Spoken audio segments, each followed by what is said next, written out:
Hey, everybody. Good morning, good afternoon. It's Monday after a nice, beautiful weekend of returns.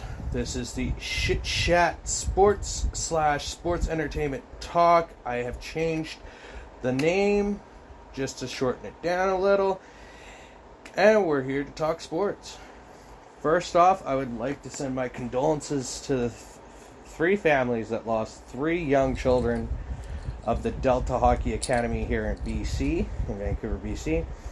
It's very sad to see three lives cut short that had full of potential of being great hockey players. It's very sad. And, yeah. And today I heard another death in the hockey world. Jimmy Hayes, the older brother of Kevin Hayes. My condolences go out to that family too. He was only 31, 3 years younger than me, and wow. Life is short. As I can see, life is very short nowadays. It's very upsetting to see this happening into the hockey world, where you see three young kids, all 16, 16, and one was 17-year-old, lose their lives.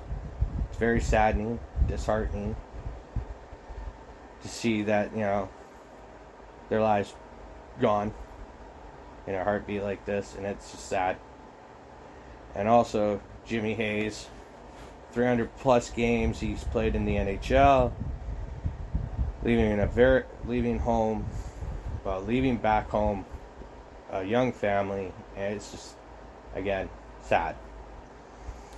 So I offer my condolences, my well wishes, and my prayers. Gotta kind of move on here to another subject. I guess everybody saw AEW Friday Rampage on TNT.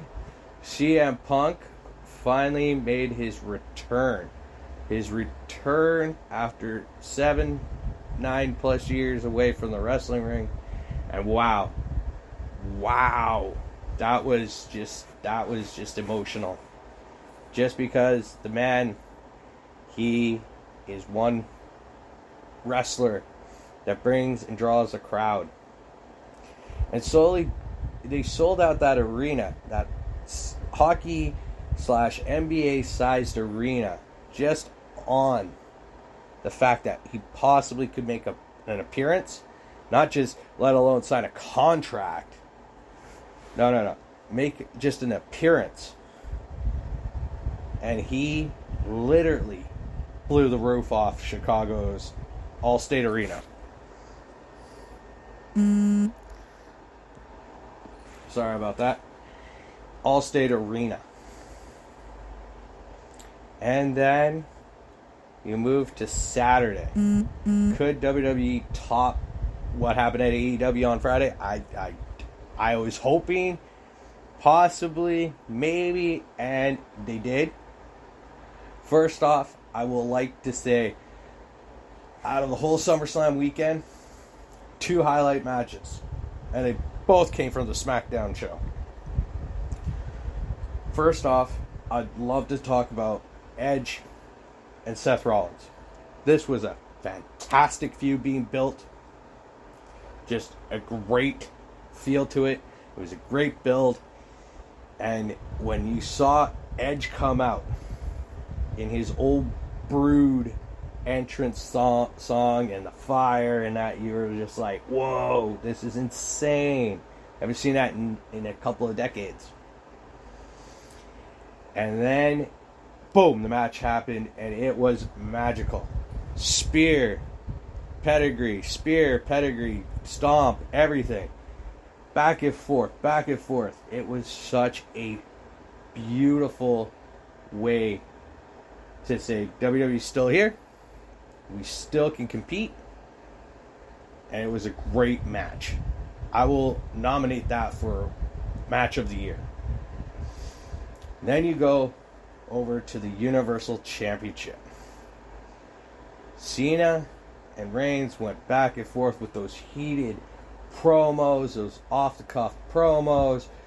Reigns saying missionary, and John Cena said all he needs is 1, 2, 3.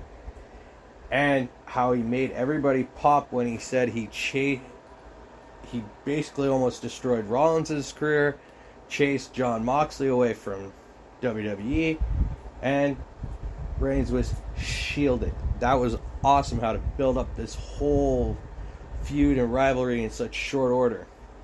And it was a good way. Again, Big Match John came out again and did what he always does, shows why he is still the face of the WWE.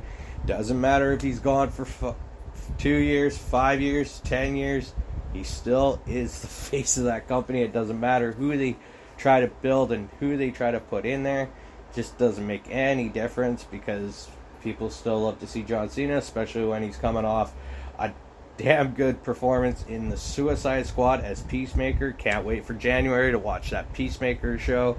Oh, can't wait for that.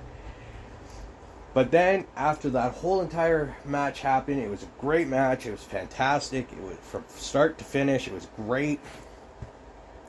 You got the return of the Beast. The next big thing. The big draw. The box office collector. Brock Lesnar.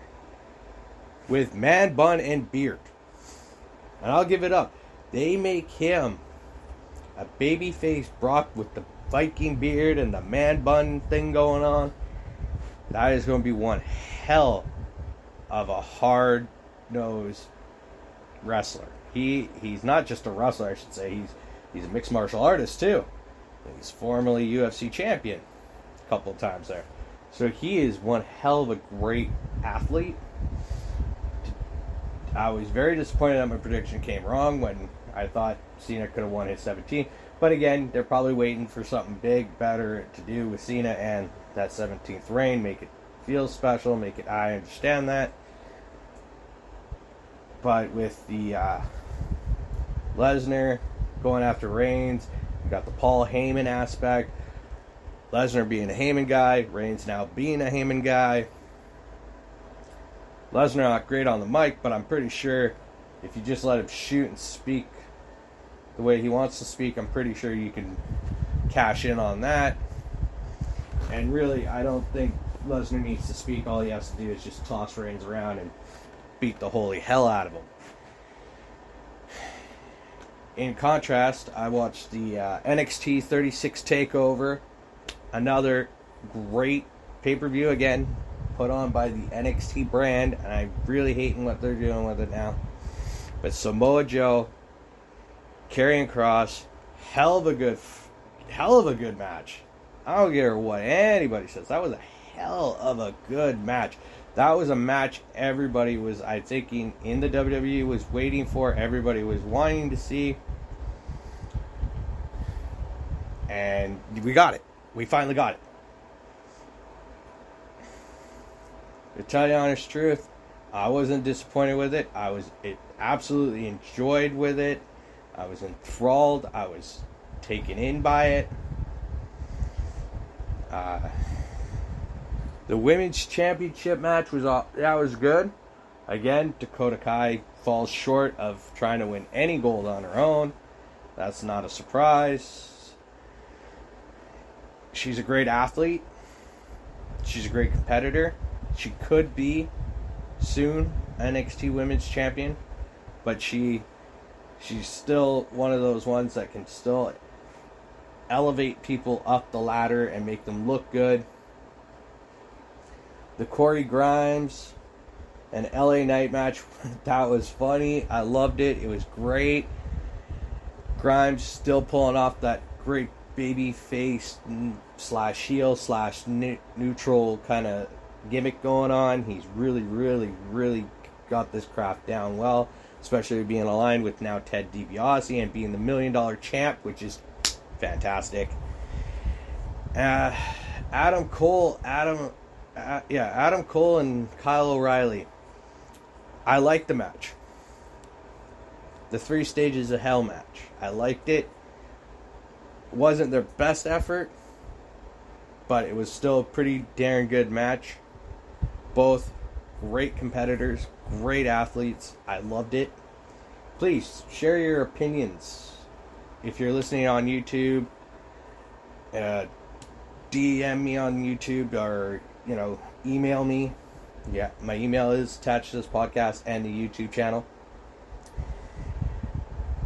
From what I can take from that, I believe Adam Cole is basically he doesn't have a no 90-day or 30-day non-compete contract area.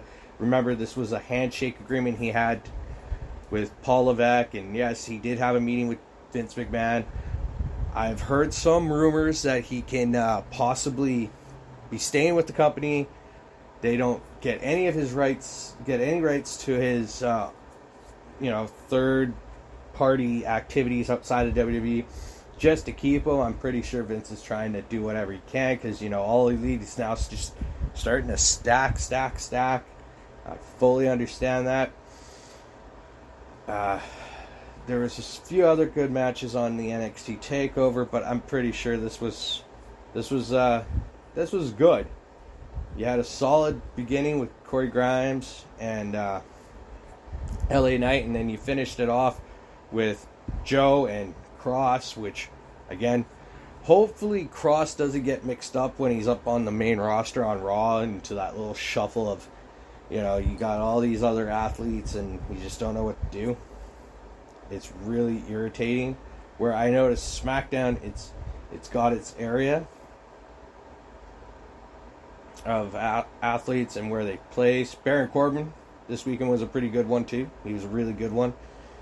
He's really gotten into that gimmick. I will give it up to Baron Corbin because, February 14th, 2020, I went Valentine's Day to SmackDown here in Vancouver, and I stayed until the main event with him and The Fiend, and he made that night memorable for me for telling me to go eat dog shit and dog food, and I love that.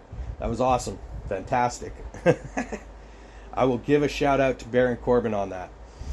Hopefully somebody will send this to him.